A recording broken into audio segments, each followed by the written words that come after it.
La fortuna favorece a los valientes. Gestión de riesgo.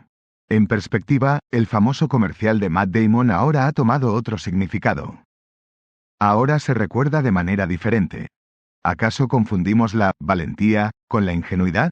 Hablemos del riesgo en el mundo de las inversiones.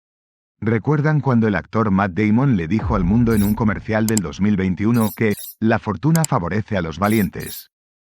Ahora recordamos esta eterna máxima greco-romana como el clímax de la euforia del último ciclo alcista de Bitcoin.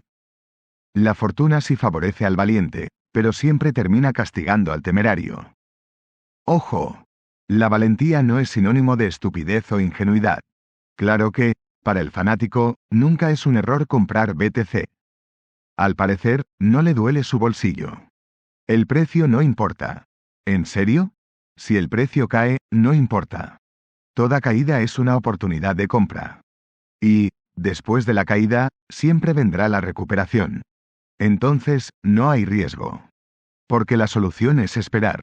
El tiempo lo cura todo. Lo que se conoce como inversión a largo plazo. ¿Para qué gestionar el riesgo? No hay riesgo. ¿En serio?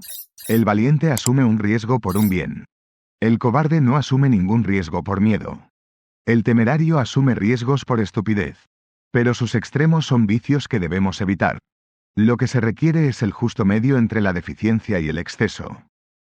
O, dicho de otro modo, el temerario es tan imprudente como el cobarde. El fanatismo es una forma de estupidez. Porque el fanatismo distorsiona la realidad, corrompe el lenguaje y abusa de los términos. La idealización crea un falso sentido de certeza. Y, en el proceso, elimina la duda. En lugar de la estrategia, predomina el pensamiento ilusorio y el dogma. Es perfectamente válido invertir dentro de un marco temporal de 5 años, 10 años o más. Pero eso no es una licencia para comprar tarde y caro con falsas expectativas creadas por el FOMO de la euforia alcista. Tampoco es una excusa para no gestionar el riesgo. En otras palabras, la fortuna favorece a los valientes, de Matt Damon es simplemente una manipulación publicitaria diseñada para el público no experto. Es una forma de decir que, si no inviertes en criptomonedas, eres una gallina. ¿Debería comprar BTC ahora? La respuesta del fanático es un sí automático y sin peros. Pero esto no es muy sensato. ¿Por qué? Porque los mercados fluctúan. Las tendencias cambian. Y las valoraciones se hacen en un contexto. Entonces, las respuestas absolutas revelan un sesgo. El inversor idiosincrático está dispuesto a perder dinero por una ideología. En efecto, muchos libertarios, anarcocapitalistas y conservadores de derecha ven en Bitcoin un proyecto político reformista. Entonces, una compra no es siempre una compra. Una compra también es un acto insurreccional contra el sistema establecido, bancos y gobiernos, y a favor de la utopía libertaria.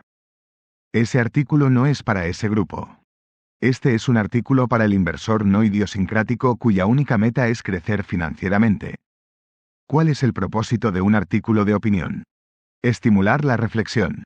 No dar consejos. No dar recomendaciones. Tampoco es decir lo que la audiencia quiere escuchar.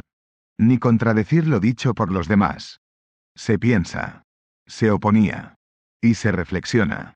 Con esta reflexión, desarrollamos capacidades y nos convertimos en mejores inversores.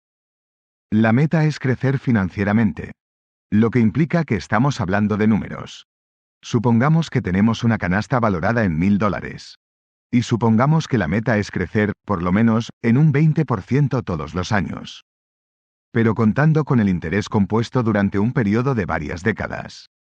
Para lograr esto, podemos diseñar un portafolio diversificado y balanceado que sopese los riesgos y las oportunidades.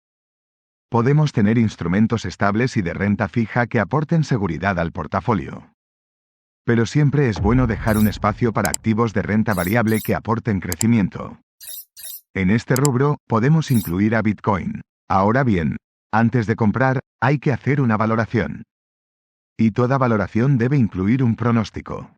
¿Cuál es la aspiración del inversor? Bueno, comprar barato hoy para vender caro mañana. Entonces, se compra con una expectativa alcista. Y se vende con una expectativa bajista. En el caso de Bitcoin, por tratarse de un activo especulativo, Las proyecciones se hacen en torno a estimaciones de la demanda en el futuro. ¿La demanda de mañana será superior a la de hoy? Lo más sensato es tomar ganancias durante el boom alcista y recortar las pérdidas durante una mala racha. Y todas las pérdidas, realizadas o no realizadas, deben poder cubrirse con las ganancias de otras inversiones. Eso implica que nuestro riesgo debe calcularse.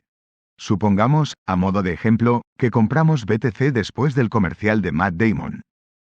En este momento, se pensaba que Bitcoin en cuestión de semanas llegaría a los $100.000 por unidad. Para entonces, comprar en $65.000 no parecía la peor de las ideas. Porque estábamos hablando de una posible ganancia del 53%, más o menos.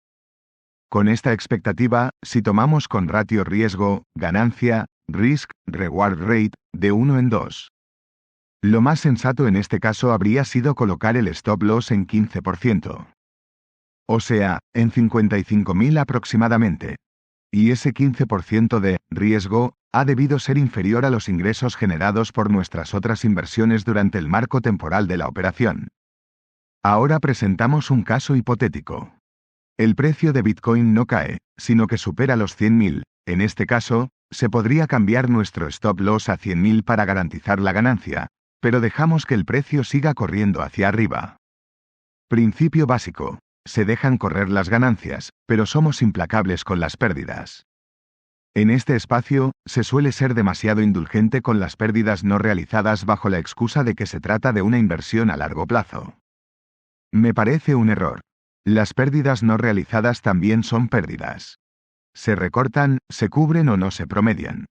Pero dejarlas a la buena de Dios no es lo más sabio. La recuperación toma tiempo. Y el tiempo es muy valioso, sobre todo, considerando que, durante el mismo lapso, hay activos con mejor desempeño. Además, para poder comprar a mejores precios, necesitamos disponer de efectivo. En el mundo de las inversiones, no es el fin del mundo un pronóstico incumplido. De hecho, es el pan nuestro de todos los días. El pecado mortal es no tener una gestión de riesgo. Es decir, comprar y ya. Poner todos los huevos en la misma canasta y simplemente esperar. Quedarse con los brazos cruzados en la presencia de las pérdidas. Antes de comprar, hay que tener un plan de salida, salida en caso de fracaso y salida en caso de éxito. Eso es elemental. Y esto es importante para inversiones de todos los marcos temporales. ¿Cuál es el problema? El problema es la falta de educación financiera y la ignorancia confiada de los criptofanáticos que dominan la narrativa en las redes sociales. El precio no importa. Lo siento. Pero el precio sí importa y mucho. La principal responsabilidad del inversor es cuidar su bolsillo. Valentía no es saltar al vacío con una sonrisa en el rostro. Valentía no es perder los ahorros de tu vida y trivializar las pérdidas en las redes sociales para complacer a tus criptoamigos. Valentía es crecer gestionando los riesgos. Luchar por un bien superando los peligros. Invertir sin estrategia no es acto de valentía. Es una vulgar torpeza. La información aquí expuesta no debe ser tomada como consejo financiero o recomendación de inversión. Toda inversión y movimiento comercial implican riesgos y es responsabilidad de cada persona hacer su debida investigación antes de tomar una decisión de inversión. Dale me gusta a este vídeo, comparte con tus amigos y si eres nuevo suscríbete y activa la campanita para recibir nuestras próximas publicaciones.